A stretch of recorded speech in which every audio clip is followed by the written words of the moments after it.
America के उपराष्ट्रपति जी ने मुझसे बात करने का प्रयास किया। वो घंटे भर कोशिश कर रहे थे, लेकिन मेरी सेना के साथ मीटिंग चल रही थी, तो मैंने उनका फोन उठा नहीं पाया। बाद में मैंने उनको कॉल बैक किया। मैंने कहा कि आपका फोन था, 3-4 बार आपका फोन आ गया, क्या है?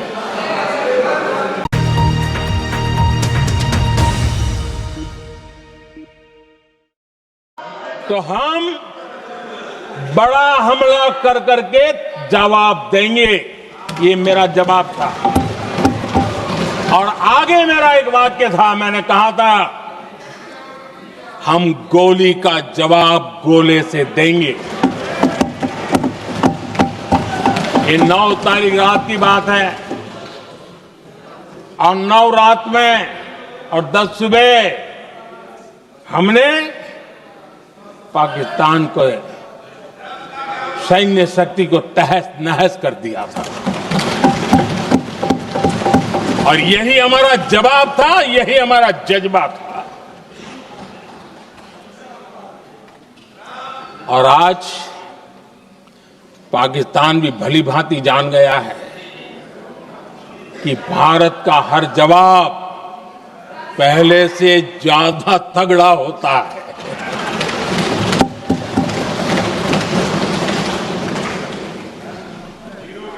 उसे यह भी पता है कि अगर भविष्य में नौबत आई तो भारत आगे कुछ भी कर सकता है। और इसलिए मैं फिर से लोकतंत्र के इस मंदिर में दोहराना चाहता हूं, ऑपरेशन सिंदूर जारी है।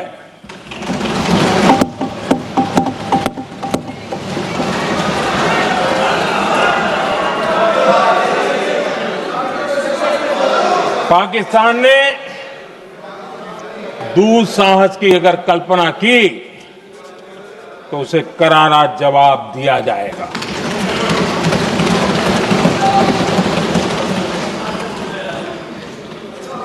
आदरणीय अध्यक्ष जी,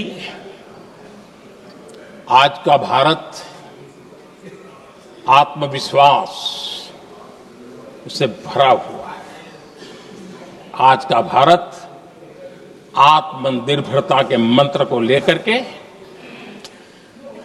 पूरी शक्ति के साथ तेज गति से आगे बढ़ रहा है। देश देख रहा है भारत आत्मनिर्भर बनता जा रहा है। लेकिन देश ये भी देख रहा है कि एक तरफ तो भारत आत्मनिर्भरता की ओर तेज गति से आगे बढ़ रहा है, लेकिन कांग्रेस मुद्दों के लिए पाकिस्तान पर निर्भर होती जा रही है।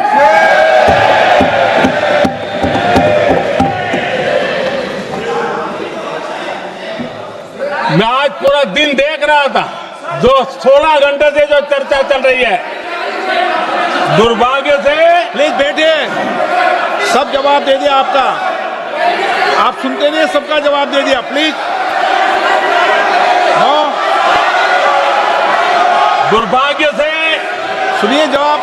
कांग्रेस को पाकिस्तान के मुद्दे इंपोर्ट करने पड़ रहे हैं।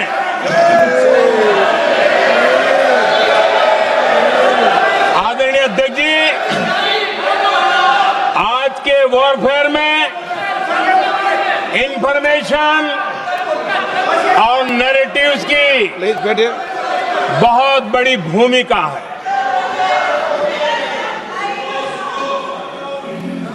नैरेटिव घड़ करके, एआई का भी भरपूर उपयोग करके सेनाओं के मनोबल को कमजोर करने के खेल भी खेले जाते हैं। जनता के अंदर अविश्वास पैदा करने के भी भरपूर प्रयास होते हैं। दुर्भाग्य से कांग्रेस और उसके सहयोगी पाकिस्तान के ऐसे ही प्रपंच के प्रवक्ता बन चुके हैं।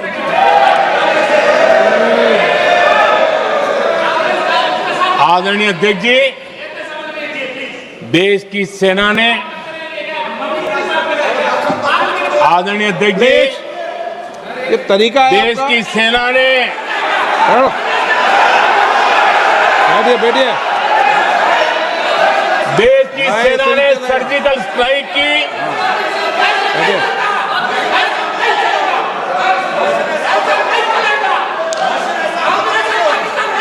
जब बैठिए बैठिए बैठिए।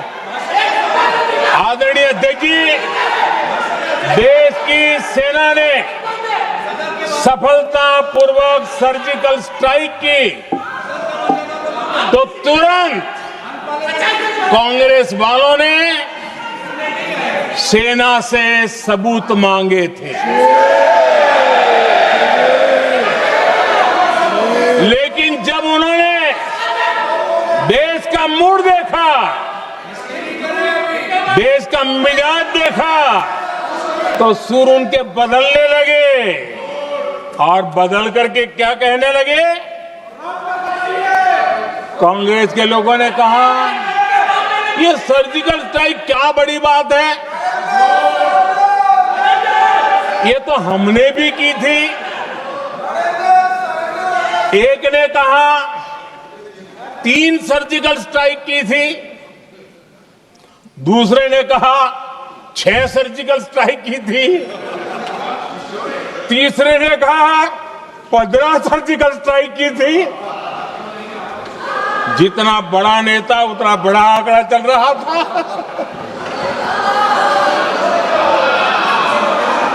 आदरणीय अध्यक्ष जी, इसके बाद बालाकोट में सेना ने एयर स्ट्राइक की। अब एयर स्ट्राइक तो ऐसी थी कि वो कुछ कह नहीं सकते थे, इसलिए ये तो नहीं कहा कि भाई हमने भी की थी। उसमें तो उन्होंने समझदारी दिखाई, लेकिन फोटो मांगने लगे। एयर स्ट्राइक हुई तो फोटो दिखाओ, क्या कहां गिरा, क्या तोड़ा, कितना तोड़ा, कितने मरे, बस यही पूछते रहे। पाकिस्तान भी यही पूछता था, ये भी यही पूछते थे। इतना ही नहीं, आदरणीय अध्यक्ष जी, जब पायलट अभिनंदन पकड़े गए तो पाकिस्तान में तो खुशी का माहौल होना स्वाभाविक था कि उनके हाथ में भारतीय सेना का एक पायलट उनके हाथ लगा था। लेकिन यहां पर भी कुछ लोग थे जो कानों कानों में कह रहे थे, अब मोदी फंसा, अब अभिनंदन आए, मोदी ला करके दिखा दे, अब देखते हैं मोदी क्या करता है। आज डंके की चोट पर अभिनंदन वापिस आएगा।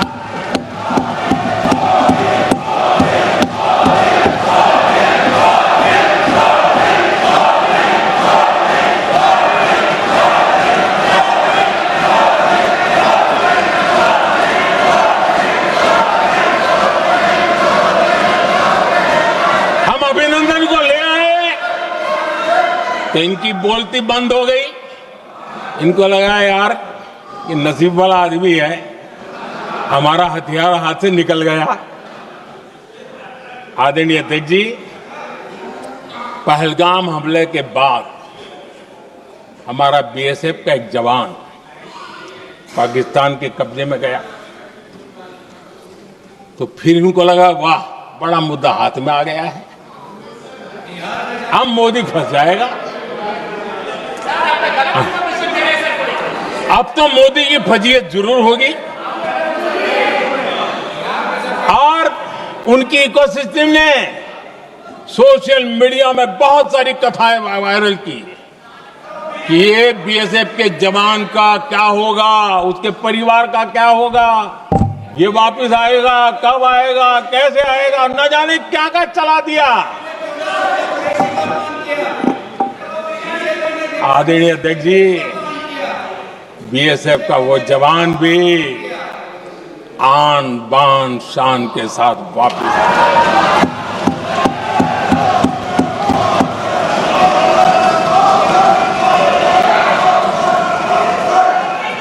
आतंकवादी रो रहे हैं, आतंकवादियों के आका रो रहे हैं, और उनको रोते देखकर यहां भी कुछ लोग रो रहे हैं।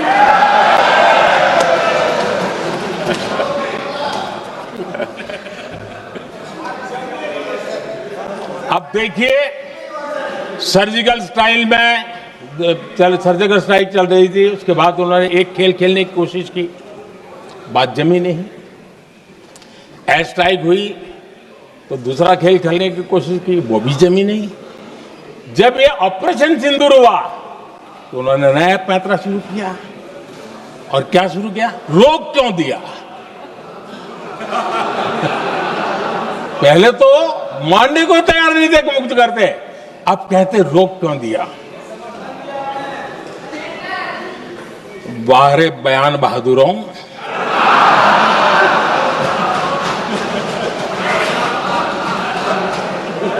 आपको विरोध का कोई न कोई बहाना चाहिए, और इसलिए सिर्फ मैं नहीं, पूरा देश आप पर हंस रहा है।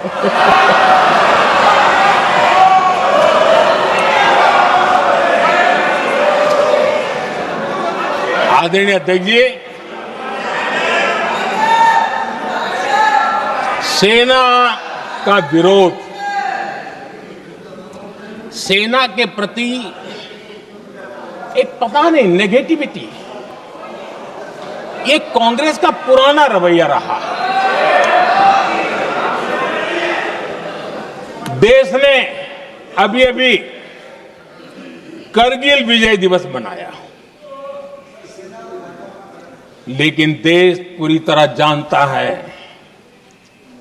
कि उनके कार्यकाल में और आज तक करगिल के विजय को कांग्रेस ने अपनाया नहीं है।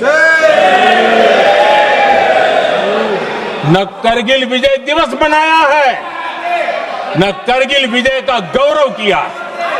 इतिहास साक्षी है अध्यक्ष जी। जब डोकलाम में सैन्य हमारा शौर्य दिखा रहा था, तब कांग्रेस के नेता चुपके चुपके किससे ब्रीफिंग लेते थे, वो सारी दुनिया अब जान गई।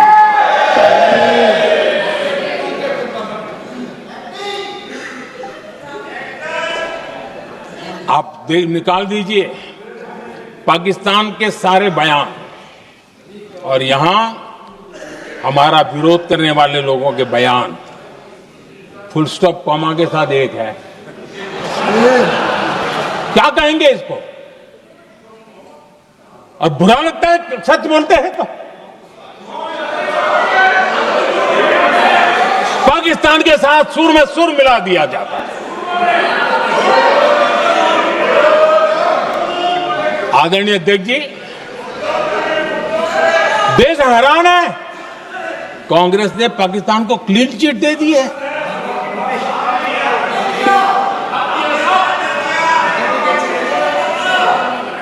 उनकी ये हिम्मत, और इनकी आदत जाती नहीं है, ये हिम्मत कि पहलगाम के आतंकी पाकिस्तानी थे, इसका सबूत दो।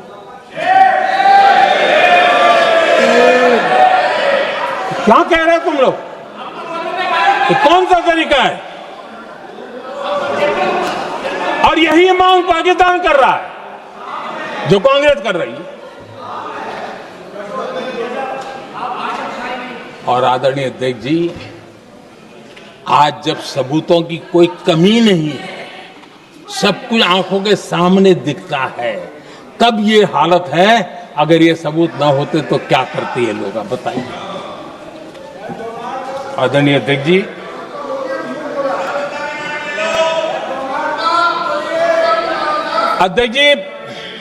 ऑपरेशन सिंदूर के एक पार्ट की तरफ तो चर्चा भी बहुत होती है, ध्यान भी जाता है, लेकिन देश के लिए कुछ गौरव की क्षणें होती हैं, ताकत के परिचय होता है, उसकी तरफ भी ध्यान जाना बहुत आकर्षित है। हमारे एयर डिफेंस सिस्टम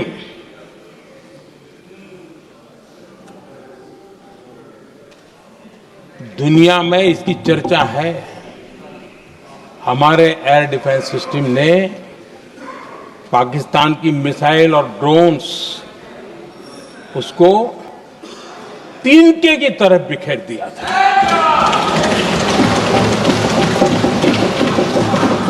आदरणीय अध्यक्ष जी, मैं एक आंकड़ा आज बताना चाहता हूं,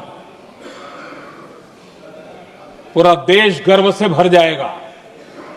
कुछ लोगों का क्या होगा मैं नहीं जानता, पूरा देश गर्व से भर जाएगा। 9 मई को पाकिस्तान ने करीब 1000 मिसाइलों और आर्म ड्रोन्स के भारत पर बहुत बड़ा हमला करने की कोशिश की। 1000 ये मिसाइलें भारत के किसी भी हिस्से पर गिरती तो वहां भयंकर तबाही मचती, लेकिन 1000 मिसाइल्स और ड्रोन्स को भारत ने आसमान में ही चूर चूर कर दिया।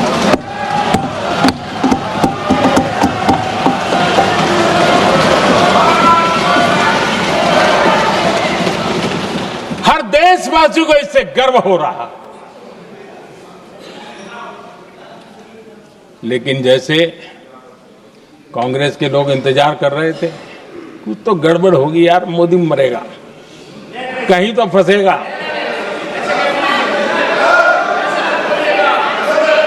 पाकिस्तान ने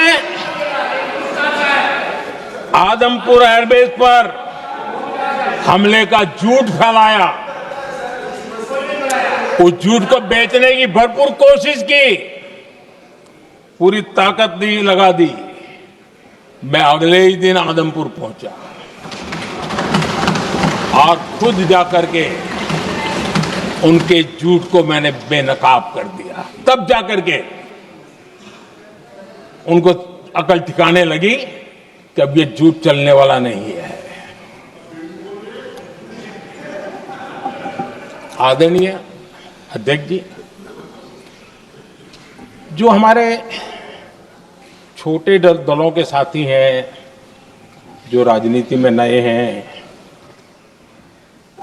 उनको कभी शासन में रहने का अवसर नहीं मिला, उनसे कुछ बातें निकलती मैं समझ सकता हूं, लेकिन कांग्रेस पार्टी ने इस देश में लंबे समय तक राज किया है, उसको शासन की व्यवस्थाओं का पूरा पता है, उन चीजों से वो निकले हुए लोग हैं, उनके लिए शासन व्यवस्था क्या होती है इसकी समझ पूरी है, अनुभव है उनके पास।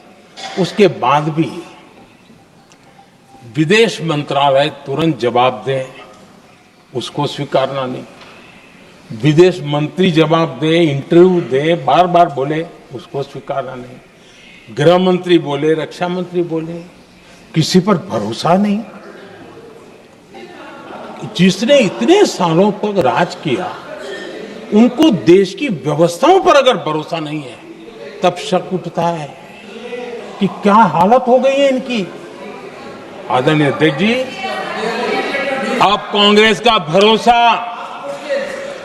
पाकिस्तान के रिमोट कंट्रोल से बनता है और बदलता है।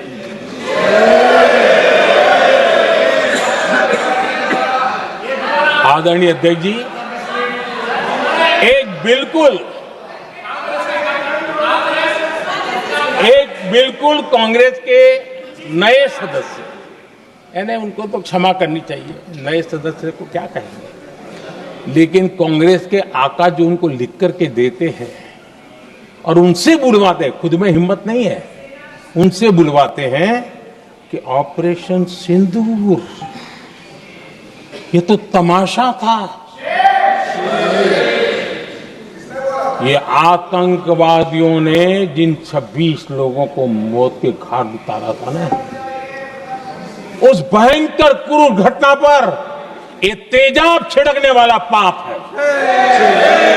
तमाशा कहते हो? आपकी असहमति हो सकती है और ये कांग्रेस के नेता बुलवाते हैं।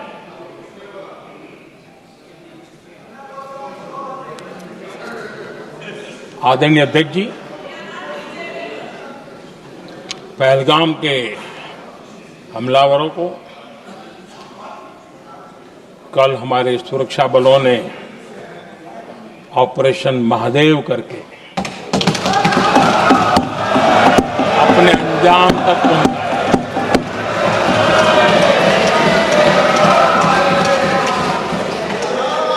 लेकिन मैं हैरान हूं कि यहां ठहाके लगा के पूछा गया कि आखिर ये कल ही क्यों हुआ।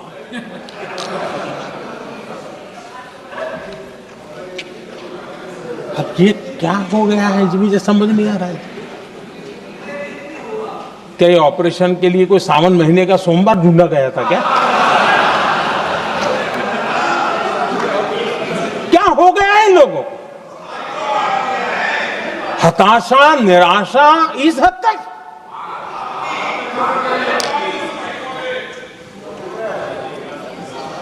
और देखिए मजा, पिछले कई सप्ताह से हाँ ऑपरेशन सिंदूर हो गया तो ठीक है, पहलगाम के आतंकियों का क्या हुआ, पहलगाम के आतंकियों का। अब हुआ तो कल क्यों हुआ?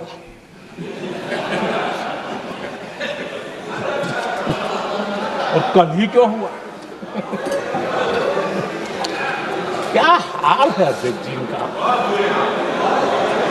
आदरणीय अध्यक्ष जी,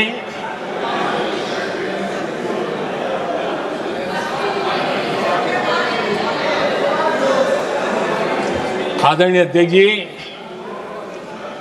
शास्त्रों में कहा गया है, हमारे शास्त्रों में कहा गया है, शस्त्रेण रक्षिते राष्ट्रे, शस्त्रेण रक्षिते राष्ट्रे शास्त्र चर्चा प्रवर्तते। अर्थात जब राष्ट्र शस्त्र से सुरक्षित होते हैं तभी वहां शास्त्र की, ज्ञान की चर्चाएं जन्म ले पाती है। जब सीमा पर सेनाएं मजबूत होती है तभी लोकतंत्र प्रखर होता है। आदरणीय अध्यक्ष जी, ऑपरेशन सिंदूर बीते दशक में भारत की सेना के सशक्तिकरण का एक साक्षात प्रमाण है। ऐसे ही नहीं हुआ है। कांग्रेस के शासन के दौरान सेनाओं को आत्मनिर्भर बनाने के संबंध में सोचा तक नहीं जाता था। आज भी आत्मनिर्भर शब्द की मजाक उड़ाई है। वैसे वो महात्मा गांधी से आया हुआ है, लेकिन आज भी मजाक उड़ाई जाती है। हर रक्षा सौदे में कांग्रेस अपने मौके खोजती रहती थी।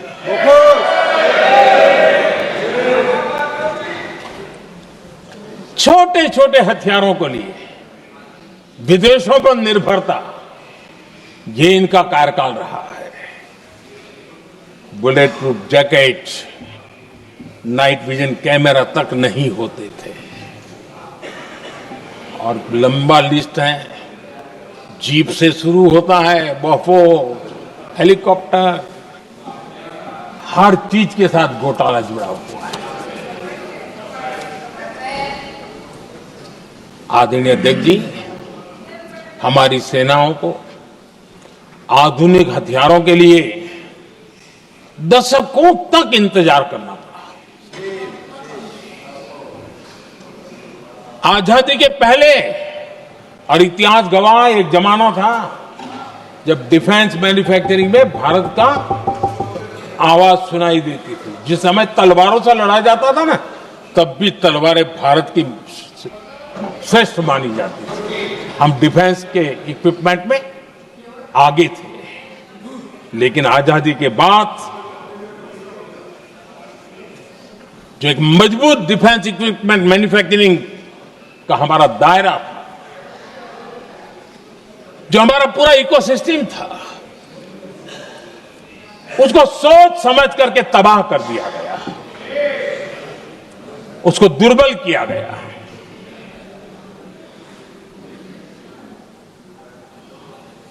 रिसर्च और मैन्युफैक्चरिंग के लिए रास्ते बंद कर दिए गए। अगर इसी नीति पर हम चलते तो भारत इस 21वीं सदी में ऑपरेशन सिंदूर के संबंध में सोच भी नहीं सकता। यह हालत करके रखा हुआ था उन्होंने। भारत को सोचना पड़ता कि अगर कोई एक्शन लेना है तो शस्त्र कहां से मिलेंगे, साधन कहां से मिलेगा, बारूद कहां से मिलेगा, समय पर मिलेगा या नहीं मिलेगा, बीच बचाव में रुक तो नहीं जाएगा, ये टेंशन पालना पड़ता है।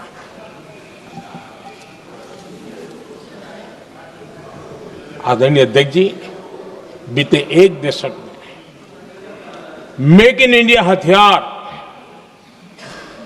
सेना को मिले, उन्होंने इस ऑपरेशन में बहुत निर्णायक भूमिका निभाई।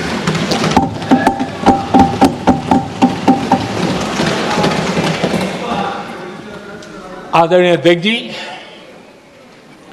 एक दशक पहले भारत के लोगों ने संकल्प लिया, हमारा देश सशक्त, आत्मनिर्भर और आधुनिक राष्ट्र बने।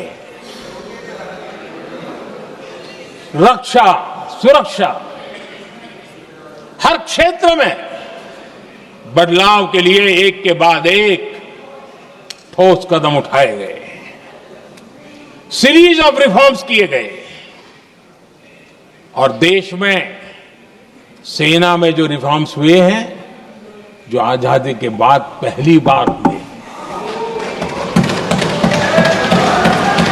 चीफ ऑफ डिफेंस स्टाफ की नियुक्ति, ये विचार कोई नया नहीं था, दुनिया में प्रयोग भी चलते हैं, भारत में निर्णय नहीं होते थे। हमने, ये बहुत बड़ा रिफॉर्म था, हमने किया और बहुत ही, मैं हमारी तीनों सेनाओं का अभिनंदन करता हूं कि इस व्यवस्था को उन्होंने दिल से सहयोग किया है, दिल से स्वीकार किया है। सबसे बड़ी ताकत ज्वाइंटनेस और इंटीग्रेशन की इस समय नेवी हो, एयरफोर्स हो, आर्मी हो, ये इंटीग्रेशन और ज्वाइंटनेस ने हमारी ताकत को अनेक गुना बढ़ा दिया और उसका परिणाम भी हमें नजर में आया है, ये हमने करके देखा है। सरकार की जो डिफेंस प्रोडक्शन की कंपनियां थी, उसमें हमने रिफॉर्म किए। शुरुआत में वहां पर आग लगाना, आंदोलन करवाना, हड़तालें करवाने के खेल चल रहे थे, अभी भी बंद नहीं हुए हैं, लेकिन देश हित को सर्वोपरि मान करके उन डिफेंस इंडस्ट्री के हमारे जो लोग थे सरकारी व्यवस्था में, उन्होंने इसको मन से लिया, रिफॉर्म को स्वीकार किया और वो भी आज बहुत प्रोडक्टिव बन गए। इतना ही नहीं, हमने प्राइवेट सेक्टर के लिए भी डिफेंस के दरवाजे खोल दिए हैं और आज भारत का प्राइवेट सेक्टर आगे आ रहा है। आज स्टार्टअप्स डिफेंस के क्षेत्र में हमारे 27-30 साल के नौजवान, टियर 2, टियर 3 सिटी के नौजवान, कई कुछ जगह तो बेटियां स्टार्टअप का नेतृत्व कर रही है। डिफेंस के सेक्टर में सैकड़ों की तादाद में आज स्टार्टअप काम कर रहे हैं। ड्रोन्स, एक प्रकार से मैं कह सकता हूं, ड्रोन्स की जितनी भी एक्टिविटी हमारे देश में हो रही है, शायद एवरेज 30-35 की उम्र होगी जो लोग कर रहे हैं, वो सारे लोग, और सैकड़ों की तादाद में कर रहे हैं।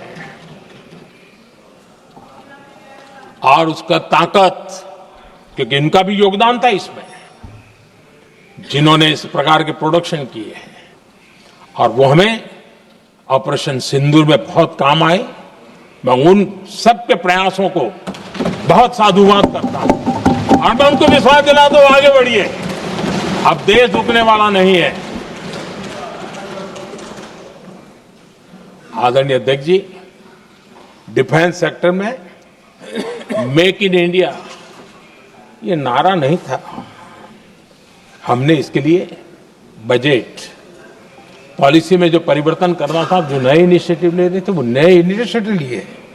और सबसे बड़ी बात, क्लियर कट विजन के साथ हमने देश में make in India defence sector के अंदर तेज गति से हम आगे बढ़ रहे हैं। आदरणीय अध्यक्ष जी,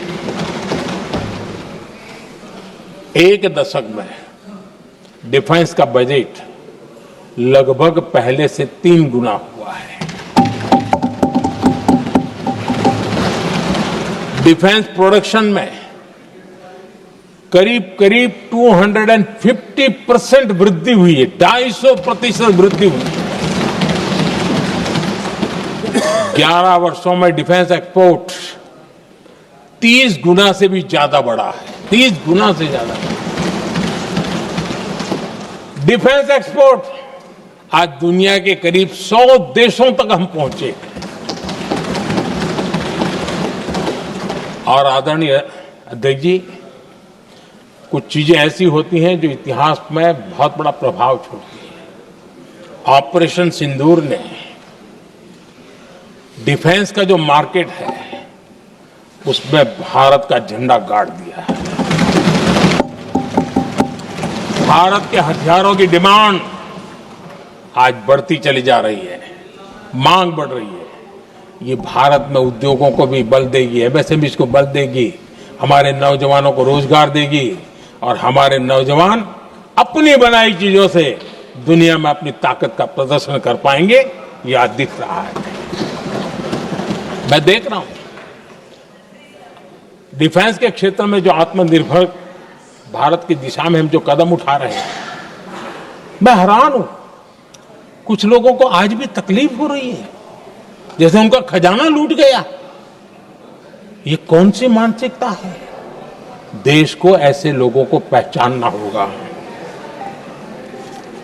आदरणीय अध्यक्ष जी, मैं स्पष्ट करना चाहता हूं, डिफेंस में भारत का आत्मनिर्भर होना ये आज की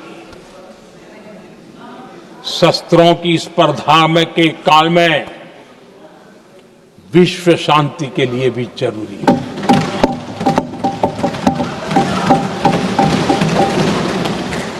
मैं पहले भी कह चुका हूं, भारत युद्ध का नहीं, बुद्ध का देश है। हम समृद्धि, शांति चाहते हैं, लेकिन हम ये कभी न भूले कि समृद्धि का और शांति का रास्ता शक्ति से ही गुजरता है।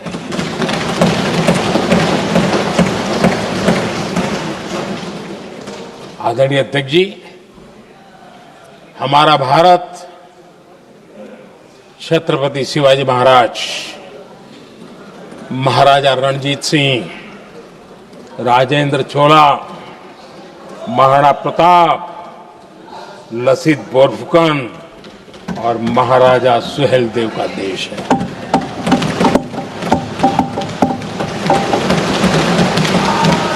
आदरणीय अध्यक्ष जी, हम विकास और शांति के लिए सामरिक सामर्थ्य पर भी फोकस करते हैं। आदरणीय अध्यक्ष जी, कांग्रेस के पास नेशनल सिक्योरिटी का विजन न पहले था और आज तो सवाल ही नहीं उठता है।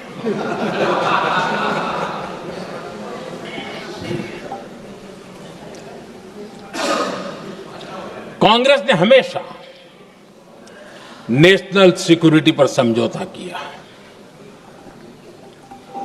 आज जो लोग पूछ रहे हैं पीओके को वापस क्यों नहीं लिया? वैसे ये सवाल मुझे ही पूछ सकते हैं और किसको पूछ सकते हैं?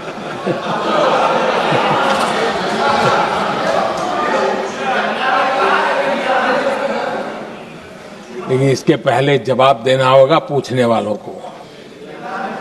किसकी सरकार ने पीओके पर पाकिस्तान को कब्जा करने का अवसर दिया?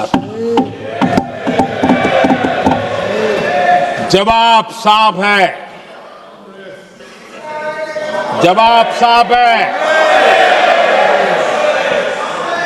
जब भी मैं नेहरू जी की चर्चा करता हूं तो कांग्रेस और उसका पूरा इकोसिस्टम बिलबिला जाता है, पता नहीं क्या है। आदरणीय अध्यक्ष जी, हम एक शेर सुना करते थे, मुझे ज्यादा इसका ज्ञान तो नहीं है लेकिन सुनते थे। लम्हों ने खता की और सदियों ने सजा पाई। आजादी के बाद से ही जो फैसले लिए गए उनकी सजा आज तक देश भुगत रहा है।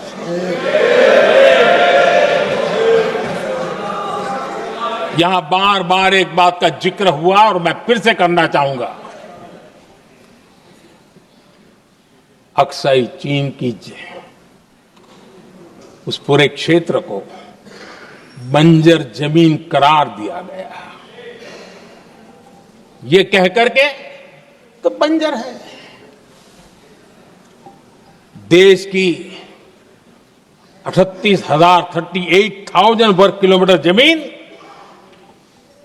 हमें खोनी पड़ी।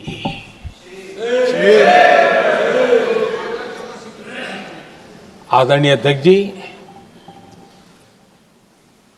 मैं जानता हूं मेरी कुछ बातें चुभने वाली है। 1962 और 1963 के बीच कांग्रेस के नेता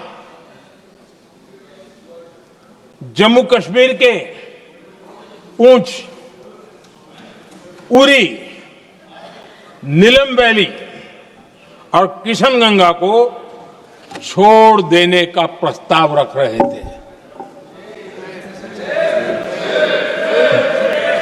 भारत की भूमि, आदरणीय अध्यक्ष जी, और वो भी लाइन ऑफ पीस के नाम पर किया जा रहा था।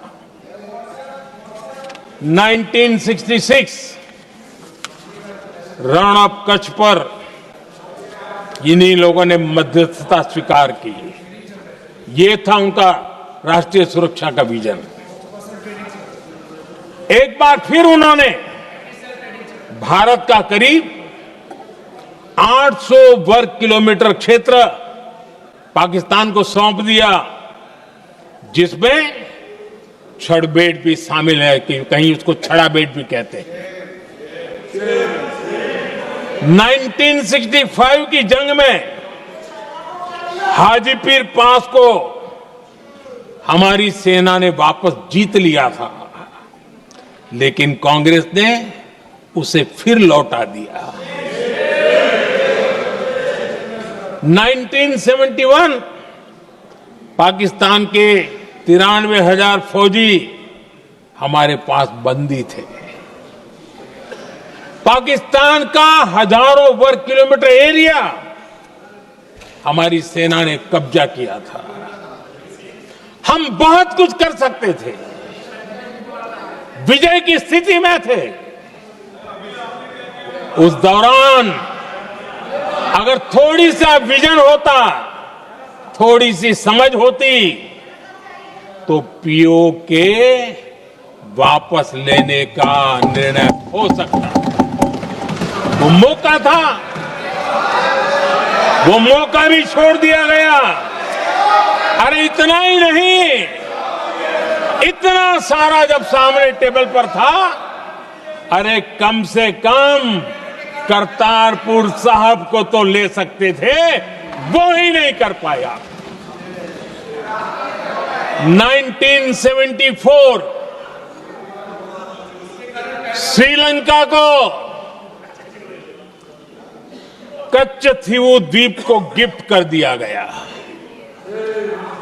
आज तक हमारे मछुआरे भाई बहनों को इससे परेशानी होती है, उनकी जान पर आफत आती है। क्या गुनाह था तमिलनाडु के मेरे फिशरमैन भाई बहनों का कि आपने उनका हक छीन लिया और दूसरों को गिफ्ट कर दिया? कांग्रेस का दशकों से इरादा लेकर चल रही थी कि सियाचिन से सेना हटा दी जाए। आदरणीय अध्यक्ष जी, 2014 में देश ने इनको मौका नहीं दिया, वरना आज सियाचिन भी हमारे पास नहीं होता।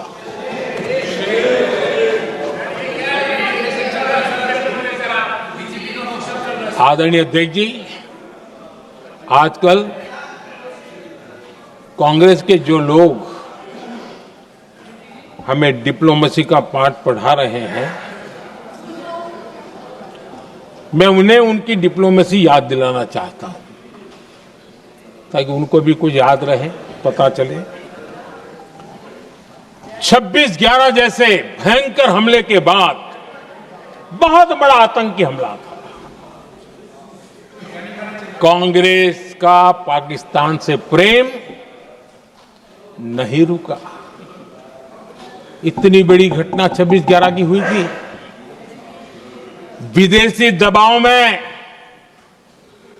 हमले के कुछ हफ्तों के भीतर ही कांग्रेस सरकार ने पाकिस्तान से बातचीत शुरू कर दी। आदरणीय अध्यक्ष जी, कांग्रेस सरकार ने 26/11 की इतनी बड़ी घटना के बाद भी एक भी डिप्लोमेट को भारत से बाहर निकालने की हिम्मत नहीं की। छोड़ो, इधर एक वीजा तक कैंसिल नहीं किया, एक वीजा तक कैंसिल नहीं कर पाए थे। देश पर पाकिस्तानी स्पॉन्सर बड़े बड़े हमले होते गए,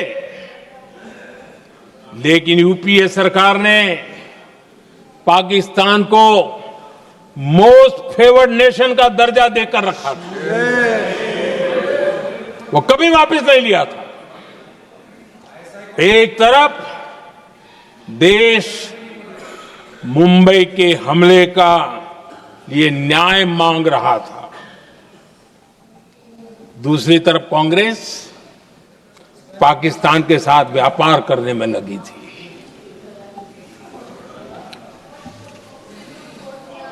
पाकिस्तान वहां से खून की होली खेलने वाले आतंकियों को भेजते रहे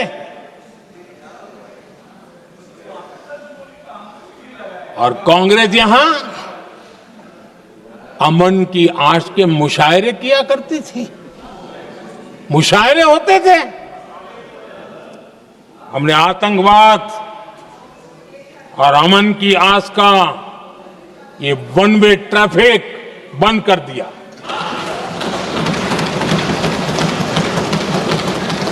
हमने पाकिस्तान का एमएफएन का दर्जा रद्द किया, वीजा बंद किया।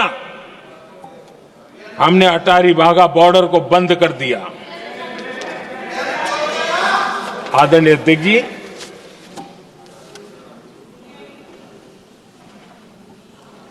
भारत के हितों को गिरवी रख देना ये कांग्रेस की पार्टी की पुरानी आदत है। इसका सबसे बड़ा उदाहरण सिंधु जल समझौता है। सिंधु जल समझौता किसने किया? नेहरू जी ने किया। और मामला किससे जुड़ा था? भारत से निकलने वाली नदियां, हमारे यहां से निकली हुई नदियां। उसका वो पानी था। और वो नदियां हजारों साल से भारत की सांस्कृतिक विरासत रही है, भारत की चैतन्य शक्ति रही है। भारत को सुजलाम सुफलाम बनाने में उन नदियों का बहुत बड़ा योगदान रहा है। सिंधु नदी जो सदियों से भारत की पहचान हुआ करती थी, उसी से भारत जाना जाता था। लेकिन नेहरू जी और कांग्रेस ने सिंधु और झेलम जैसी नदियों पर विवाद के लिए पंचायत किसको दी? वर्ल्ड बैंक को दी। वर्ल्ड बैंक फैसला करे क्या कर रहा है? नदी हमारी, पानी हमारा।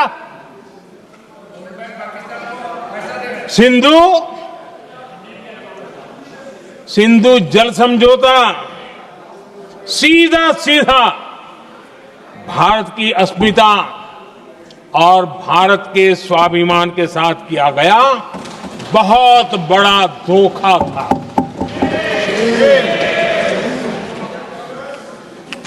आदरणीय अध्यक्ष जी, आज के देश के युवा ये बात सुनते होंगे तो उनको भी आश्चर्य होगा कि ऐसे लोग थे हमारे देश का काम करते थे। नेहरू जी ने इस ट्रीटी करी और क्या किया? ये जो पानी था, जो नदियां थी, जो भारत से निकल रही थी, उन्होंने 80% पानी पाकिस्तान को देने के लिए वो राजी हो गए। और इतना बड़ा हिंदुस्तान, उसको सिर्फ 20% पानी। कोई मुझे समझाए भाई ये कौन सी बुद्धिमानी थी? कौन सा देश हित था? कौन सी डिप्लोमेसी थी? क्या हालत करके बना के रखा था आप लोगों ने? इतनी बड़ी आबादी वाला हमारा देश, हमारे यहां से निकलती हुई ये नदियां, और सिर्फ 20% पानी, और 80% पानी उन्होंने उसको दिया जो देश खुलेआम भारत को अपना दुश्मन करार कर देता रहा है, दुश्मन कहता रहा। और ये पानी पर किसका हक था? हमारे देश के किसानों का, हमारे देश के नागरिकों का। हमारा पंजाब, हमारा जम्मू कश्मीर देश के एक बहुत बड़े हिस्से को कि इन्होंने पानी के संकट में धकेल दिया, इस एक कारण से। और राज्यों के भीतर भी पानी के लेकर के आपस में संघर्ष पैदा हुई है, प्रतिस्पर्धा पैदा हुई, और उनका जिस पर हक था उस पर पाकिस्तान मौज करता रहा। और ये दुनिया में अपनी डिप्लोमेसी के पाठ पढ़ाते रहते हैं। आदरणीय अध्यक्ष जी, अगर ये ट्रीटी न होती तो पश्चिमी नदियों पर कई बड़ी परियोजनाएं बनती। पंजाब, हरियाणा, राजस्थान और दिल्ली, वहां के किसानों को भरपूर पानी मिलता, पीने के पानी की कोई समस्या नहीं रहती। औद्योगिक प्रगति के लिए भारत बिजली बना पाता। इतना ही नहीं, नेहरू जी ने इसके उपरांत करोड़ों रुपए भी दिए ताकि पाकिस्तान नहर बना सके।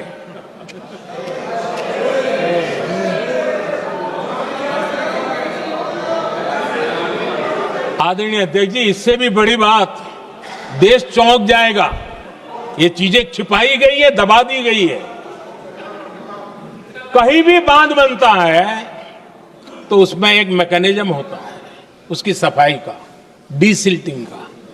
उसमें जो मिट्टी भर जाती है, बाकी घास वगैरह आकर के भर जाता है, तो उसकी कैपेसिटी कम होती है, तो उसकी सफाई के लिए यानी इनबिल्ट व्यवस्था होती है। नेहरू जी ने पाकिस्तान के कहने पर यह शर्त स्वीकार की है कि इन बांध में जो मिट्टी आएगी, कूड़ा कचरा आएगा और बांध भर जाएगा, इसकी सफाई नहीं कर सकते, डिसिल्टिंग नहीं कर सकते हैं। बांध हमारे यहां, पानी हमारा, लेकिन निर्णय पाकिस्तान का कि आप डिसिल्टिंग नहीं कर सकते। इतना ही नहीं, जब इस बार मैं डिटेल में गया तो एक बांध तो ऐसा है कि जहां ये डिसिल्टिंग के लिए जो गेट होता है ना, उसको वेल्डिंग कर दिया गया है ताकि कोई गलती से भी खोल करके वो मिट्टी को निकाल ना दे। पाकिस्तान ने नेहरू जी से लिखवा लिया था कि भारत बिना पाकिस्तान की मर्जी अपने बांधों में जमा होने वाली मिट्टी साफ नहीं करेगा, डिसिल्टिंग नहीं करेगा। ये समझौता देश के खिलाफ था और बाद में नेहरू जी को भी ये गलती माननी पड़ी। इस समझौते में निरंजन दास गुलाटी करके एक सज्जन उसमें जुड़े हुए थे। उन्होंने एक किताब लिखी है। उस किताब में उन्होंने लिखा है कि फरवरी 1961 में नेहरू ने उनसे कहा था, गुलाटी, मुझे उम्मीद थी कि यह समझौता अन्य समस्याओं के समाधान का रास्ता खोलेगा, लेकिन हम वही हैं जहां पहले थे। ये नेहरू जी ने कहा।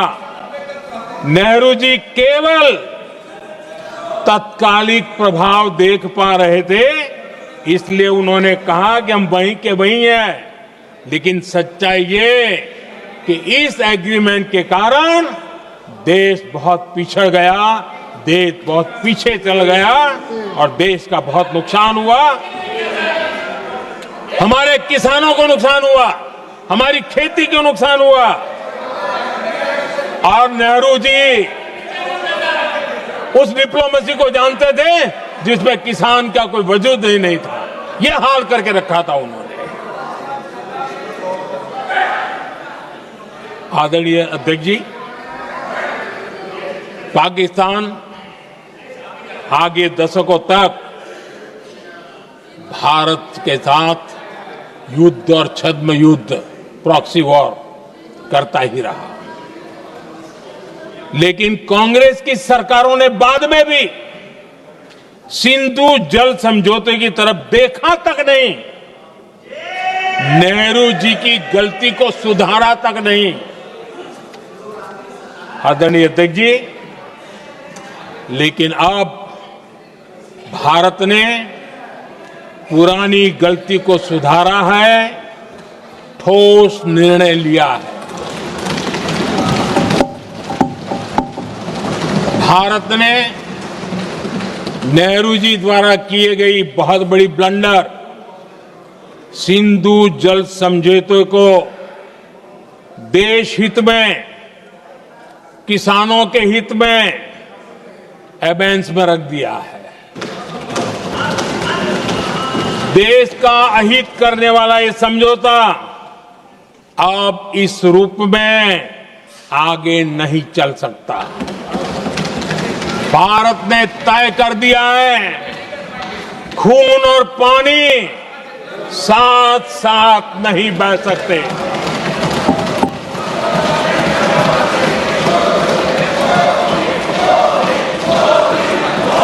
माननीय सदस्य, आप बहुत देर हो गई, आप उपनेता हैं, ये तरीका आप बैठे बैठे टोकते हैं, प्लीज, ये शोभा नहीं देता आपके लिए। बैठिए बैठिए बैठिए आदरणीय, बैठिए, शोभा नहीं देता आपका। अध्यक्ष जी, आप उपनेता, अपनी मर्यादा बना के रखें। चल बैठिए। वहां बैठे साथी आतंकवाद पर लंबी लंबी बातें करते हैं। जब ये सत्ता में था, जुड़े हुए हैं। जब इनको राज करने का अवसर मिला था, तब देश का हाल क्या है, क्या रहा था, वो आज भी देश भूला नहीं है। 2014 से पहले देश में असुरक्षा का जो माहौल था, अगर वो आज याद भी करे ना, तो लोग सिहर जाते हैं। आदरणीय अध्यक्ष जी, हम सबको याद है, जो नई पीढ़ी के बच्चे हैं उनको पता नहीं है, हम सबको पता है। हर जगह पर अनाउंसमेंट होता था, रेलवे स्टेशन पर जाओ, बस स्टैंड पर जाओ, एयरपोर्ट पर जाओ, बाजार में जाओ, मंदिर में जाओ, कहीं पर भी जाओ, जहां भी भीड़ होती है, कोई भी लावारिस चीज दिखे छूना मत, पुलिस को तुरंत जानकारी देना, वो बम हो सकता है। हम 2014 तक यही सुनते आए थे, ये हालात करके रखा था। देश के कोने कोने में यही हाल था। माहौल ये था कि जैसे कदम कदम पर बम बिछे हैं और खुद को ही नागरिकों ने बचाना है। उन्होंने हाथ ऊपर कर दिए थे, अनाउंस कर दिया। आदरणीय अध्यक्ष जी, कांग्रेस की कमजोर सरकारों के कारण देश को कितनी जानें गंवानी पड़ी, हमें अपनों को खोना पड़ा। आदरणीय अध्यक्ष जी, आतंकवाद पर लगाम लगाई जा सकती थी। हमारी सरकार ने 11 साल में ये करके दिखाया, एक बहुत बड़ा सबूत है। 2004 से 14 के बीच जो आतंक की घटनाएं होती थी, उन घटनाओं में बहुत बड़ी कमी आई है। इसलिए देश भी जानना चाहता है, अगर हमारी सरकार आतंकवाद पर नकेल कस सकती है, तो कांग्रेस सरकारों की ऐसी कौन सी मजबूरी थी कि आतंकवाद को फलने फूलने दिया। आदरणीय अध्यक्ष जी, कांग्रेस के राज में आतंकवाद अगर फला फूला है, तो उसका एक बड़ा कारण इनकी तुष्टीकरण की राजनीति है, वोट बैंक की राजनीति है। जब दिल्ली में बाटला हाउस एनकाउंटर हुआ, कांग्रेस के एक बड़ी नेता के आंख में आंसू थे, आतंकवादी मारे गए इसके कारण। और वोट पाने के लिए इस बात को हिंदुस्तान के कोने कोने में पहुंचाया गया। आदरणीय अध्यक्ष जी, 2001 में देश की संसद पर हमला हुआ था। तब कांग्रेस के एक बड़े नेता ने अफजल गुरु को बेनिफिट ऑफ डाउट देने की बात कही थी। आदरणीय अध्यक्ष जी, मुंबई में 26/11 का इतना बड़ा आतंकी हमला हुआ, एक पाकिस्तानी आतंकी जिंदा पकड़ा गया। पाकिस्तान की मीडिया ने, दुनिया ने यह स्वीकार किया कि ये पाकिस्तानी है, लेकिन यहां कांग्रेस पार्टी इतना बड़ा पाकिस्तान का पाप, इतना बड़ा पाकिस्तानी आतंकी हमला, और ये क्या खेल खेल रहे थे? वोट बैंक की राजनीति के लिए क्या कर रहे थे? कांग्रेस पार्टी इसको भगवा आतंक सिद्ध करने में जुटी हुई है।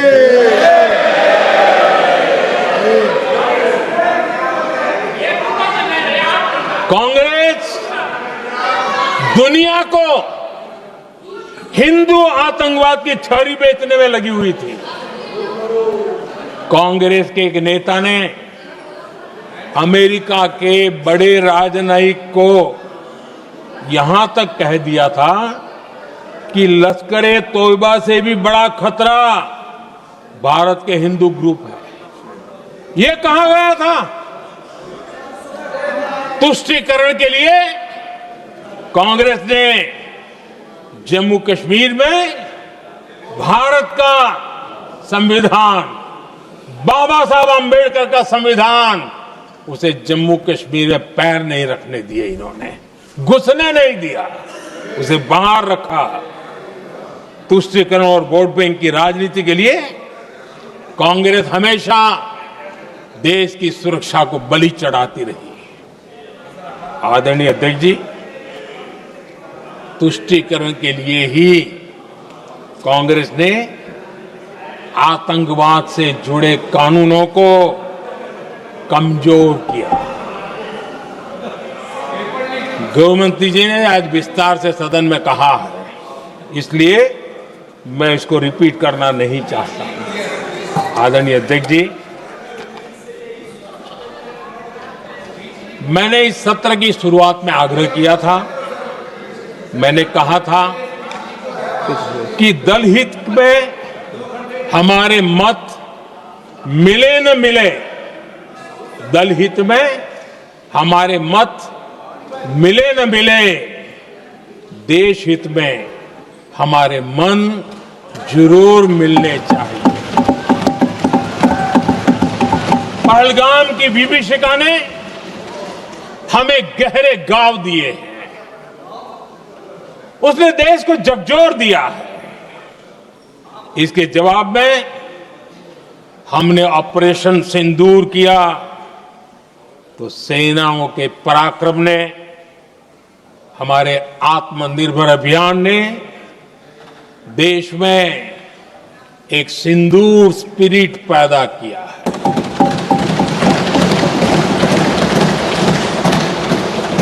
ये सिंदूर स्पिरिट हमने तब भी देखी जब दुनिया भर में हमारे प्रतिनिधि मंडल भारत की बात बताने गए।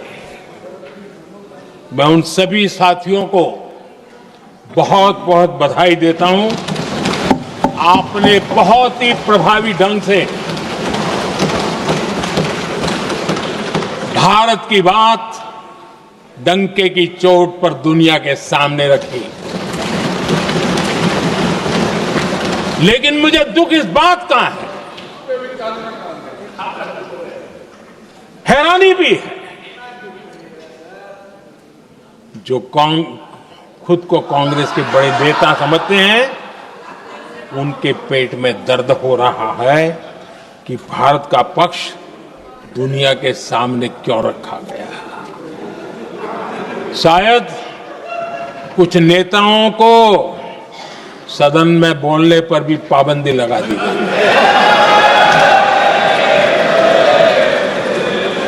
आदरणीय अध्यक्ष जी, इस मानसिकता से बाहर निकलने की जरूरत है। कुछ पंक्तियां मेरे मन में आती हैं, मैं अपने भाव व्यक्त करना चाहता हूं। आदरणीय अध्यक्ष जी,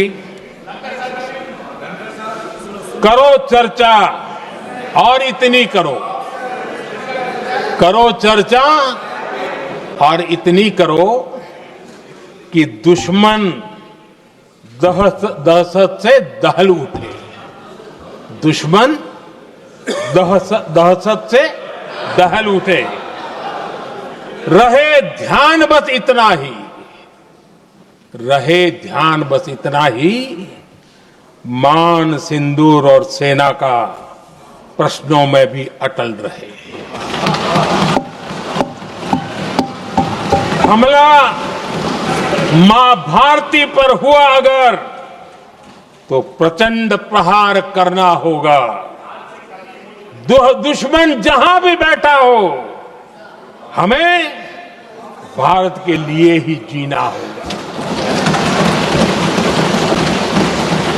मेरा कांग्रेस के साथियों से आग्रह है कि एक परिवार के दबाव में पाकिस्तान को क्लीन चिट देना बंद कर दें। जो देश की विजय की क्षण है, कांग्रेस उसे देश के उपहास का क्षण न बनाए। कांग्रेस अपनी गलती सुधारें। मैं आज सदन में फिर स्पष्ट करना चाहता हूं, अब भारत आतंक की नर्सरी में ही आतंकियों को मिट्टी में मिलाएगा।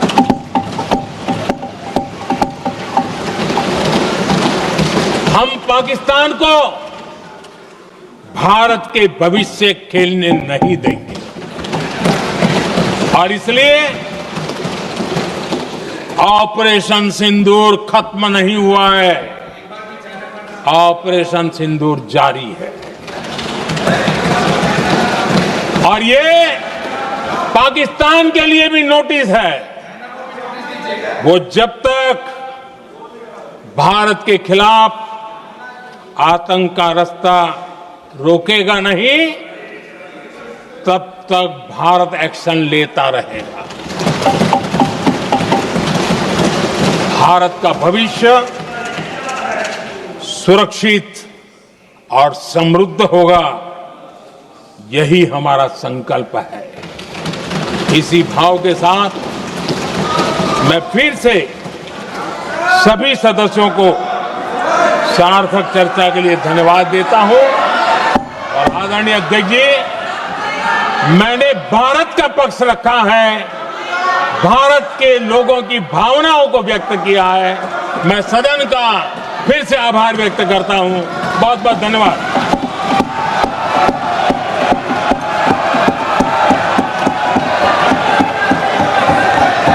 सभा की कार्रवाई बुधवार दिनांक 30 जुलाई 2025 को प्राप्त 11 बजे तक के लिए स्थगित की जाती है।